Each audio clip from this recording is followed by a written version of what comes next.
Halo teman-teman, sekarang kita akan masuk ke topik 7 yang ada di buku Bicara Itu Ada Seninya, karya Oh Soo-hyang yang berjudul Mengubah yang Tidak Mungkin Menjadi Mungkin. Di dalam topik ini terbagi menjadi 3 subjudul. Yang pertama, pendapat dari pelaku terbaik di bidang speaking. Yang kedua, dari orang biasa menjadi pakar speaking. Dan yang ketiga, berbicara seakan sudah terwujud. Kita mulai dari yang pertama, pendapat dari pelaku terbaik di bidang speaking. Saya bermimpi menjadi penyiar, dan bagaimana saya harus berbicara? Saya ingin menjadi dubber, dan bagaimana supaya saya bisa berbicara dengan baik seperti dubber? Pertanyaan ini kerap kali muncul dalam kuliah atau ceramah saya. Para mahasiswa yang mulai cemas mencari pekerjaan meminta bantuan kepada saya dengan mata berapi-api. Hati saya menjadi sedih apabila melihat mereka. Menurut saya, yang telah menghadapi banyak mahasiswa, 1 dari 5 orang tidak akan mendapat pekerjaan. Kita bisa tahu betapa susahnya mencari pekerjaan. Mungkin karena itu atmosfer di kelas saya selalu panas. Mereka mendengarkan dengan seksama setiap patah kata yang saya ucapkan karena mereka ingin bisa berbicara dengan baik demi lolos wawancara kerja dan memperoleh pekerjaan yang mereka harapkan. Saya selalu berusaha memberikan yang terbaik untuk bisa membantu mereka. Saya akan menjawab sebaik mungkin pertanyaan-pertanyaan mereka.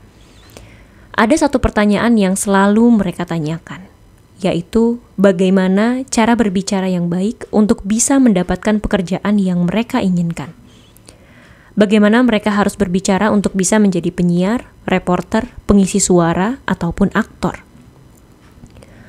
Mereka bertanya bukan karena tidak tahu jawaban apa yang diperlukan untuk mendapatkan pekerjaan tersebut. Mereka sudah pernah mengikuti kursus dan mendengarkan berbagai ceramah umum. Lalu, kenapa mereka menanyakan hal tersebut kepada saya? Karena mereka ingin mendengar rahasia khusus dan langsung dari salah satu tokoh di bidang speaking. Mereka ingin tahu sesuatu yang tidak dapat dipelajari dari buku ataupun tempat kursus umum. Mereka semua bertanya dengan menyimpan hasrat besar mewujudkan mimpinya. Saya pun menjawab mereka dengan tatapan penuh kasih. Bila ingin sukses, berbicaralah seperti orang sukses. Kalian pasti memiliki bidang yang ingin digeluti. Pilihlah satu orang yang sukses di bidangnya sebagai role model. Entah itu siaran, hiburan, manajemen, politik, atau diplomasi. Berlatihlah berbicara layaknya orang sukses sambil mengingat orang tersebut. Baik saat makan, saat mengobrol dengan teman, maupun saat berbicara kepada diri sendiri. Dengan begitu, kalian akan pandai berbicara seperti orang sukses dan mewujudkan impian kalian. Subjudul yang kedua, dari orang biasa menjadi pakar speaking. Saya berasal dari Busan, dan sejak kecil saya tumbuh tanpa memiliki impian ataupun cita-cita. Orang tua saya tidak berpendidikan tinggi dan hanya bekerja di pabrik sepatu di dekat rumah. Ayah saya pemabuk, sehingga hidup kami tidak pernah damai. Tidak pernah terlihat bahwa keadaan keluarga kami akan membaik. Kami tinggal di rumah susun dengan satu kamar mandi yang dipakai bersama-sama dengan keluarga lainnya. Di dekat rumah kami ada rel kereta api. Siang malam, kereta api melintas dengan suara keras. Karena terbiasa mendengarnya sejak kecil, saya bisa menebak apakah itu kereta ekspres, kereta pelan, Mugung Huahu atau kereta ekonomi, atau Saemaulhu, kereta bisnis. Saya yang tumbuh di lingkungan yang begitu miskin tidak memiliki bakat apapun.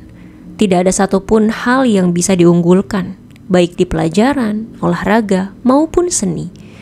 Saya adalah anak yang biasa-biasa saja dan tidak pula menonjol. Anak yang tidak punya impian apapun tentang masa depan. Lalu datanglah sebuah perubahan ketika saya mendapat pujian dari guru SMA bahwa saya seperti pengisi suara saat membaca buku pelajaran bahasa. Pertama kalinya dalam hidup, saya mendapat penilaian yang baik dari guru saya. Betapa bahagianya saya saat itu. Ternyata ada juga yang aku bisa. Baiklah, aku akan memperbagus suaraku. Dengan begitu, teman-teman dan guru-guru akan memandangku. Saya belajar untuk memiliki suara yang bagus, mempelajari sesuatu yang saya kuasai dan sukai, membuat waktu berlalu tanpa terasa. Dalam proses ini, saya pun bermimpi menjadi pengisi suara berdasarkan kelebihan yang saya miliki, yaitu suara. Untuk pertama kalinya, saya memiliki mimpi yang ingin saya gapai. Saya begitu bersemangat melatih suara sehingga mulai berbicara seperti seorang pengisi suara dalam kehidupan sehari-hari. Saya berlatih di rumah maupun di sekolah. Meskipun awalnya keluarga dan teman-teman yang mendengar merasa aneh, lama-lama mereka menerima dengan biasa saja. Inilah reaksi teman-teman saya. Suara Soohyang mirip sekali dengan pengisi suara ya. Sepertinya ia memang dilahirkan untuk menjadi pengisi suara. Mereka yang tadinya hanya berkata bahwa suara saya sekedar bagus, kini menganggap bahwa saya sudah seperti pengisi suara. Perubahan yang mengejutkan.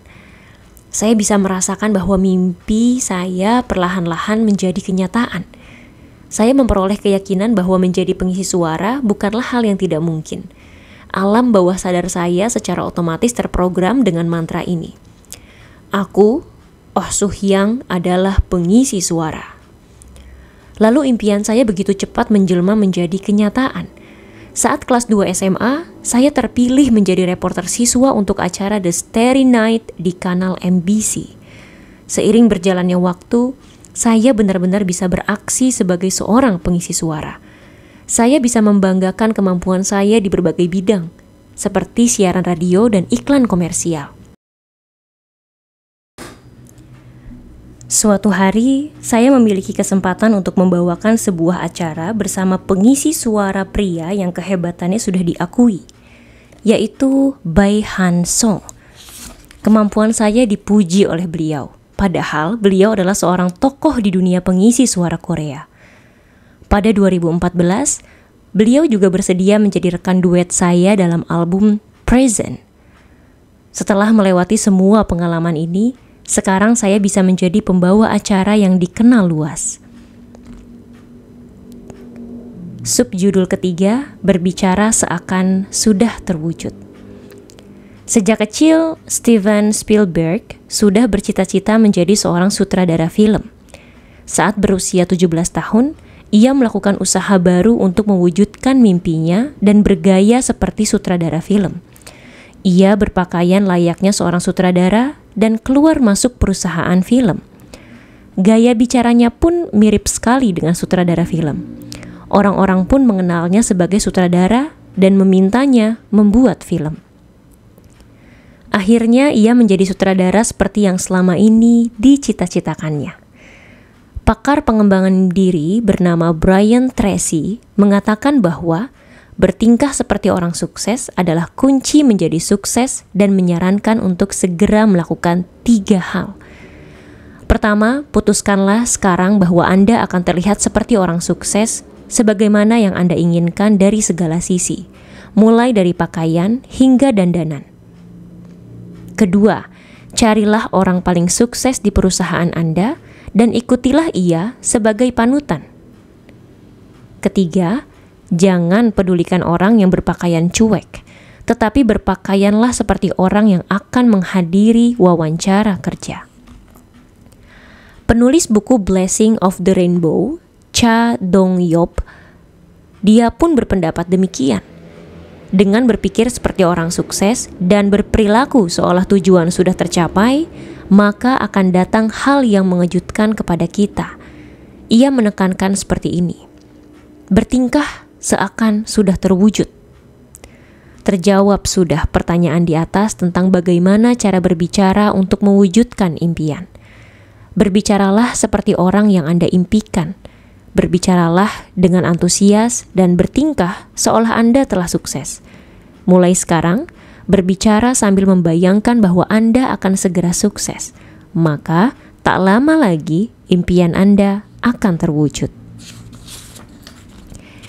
Itu adalah akhir dari topik 7 yang berjudul mengubah yang tidak mungkin menjadi mungkin. Nah, ini berarti adalah bagian terakhir dari bab 1. Bab 1 ini berjudul perbedaan juara 1 dan juara 2 terletak pada ucapannya. Selanjutnya di topik 8 kita akan masuk ke bab 2 yang berjudul pintar mendengar, pandai berbicara. Sampai jumpa di bab 2.